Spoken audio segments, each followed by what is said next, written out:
Good morning. It's March 1st, and we're still in a devotional series on the kingdom of heaven. And today's reading comes from Matthew chapter 19. Jesus said, "Let the little children come to me and do not hinder them, for the kingdom of heaven belongs to such as these." And the title that I gave this devotion is, "Who can belong to God's kingdom?" Who can belong to God's kingdom? So the setting is this. The disciples and Jesus, as always, every day, going out and do ministry, and then one day there's a distraction. Maybe Jesus sits down on a stone or a rock, and he's in a populated area, and before you know it, women are setting down their children, and the children are running to Jesus, and they're running around him, and he's picking them up, and he's blessing them, and he's just having fun with a bunch of kids. Even the littlest of kids. And the disciples start to say to the women, "Hey, get your kids out of here, take them away." Kind of the idea that Jesus has got really important things to do, and this is an improper distraction. And the Bible tells us that Jesus was indignant with them. He got angry with them.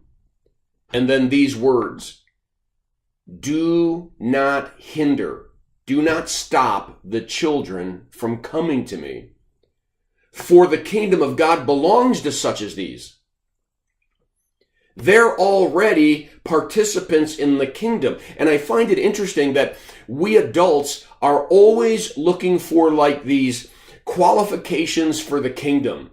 Who can belong, who can be in, can children, can adults, can this, can that. And we're always looking for this restriction. And the disciples sometimes go so far as to talk about who's the greatest in the kingdom. And Jesus, every single time, seems to boil it down to quit focusing on who's the greatest. Start thinking about admission. Are you even going to be in the kingdom of God? Unless you become like a child, unless you change and become like a child, you will not enter the kingdom of God. Unless you are born again, you will not enter the kingdom of God.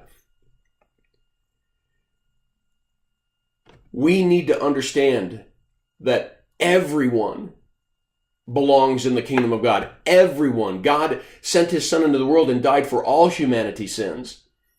It is not up to us to create barriers, and it's not up to us to hinder any race, color, creed, age. It is not up to us. As we see Jesus doing ministry, it's always all. Go make disciples of all nations. And so I just want to encourage you to look at your own life, look at the life of your church, and see if there are barriers that somehow we've put up that are restricting people from entering into the kingdom. And tear them down. Tear them down. And hear Jesus say, "Do not hinder them. The kingdom of God belongs to such as them." Well, I encourage you to read the devotion attached. I pray that this devotion is a blessing to you. Have a firmly rooted day.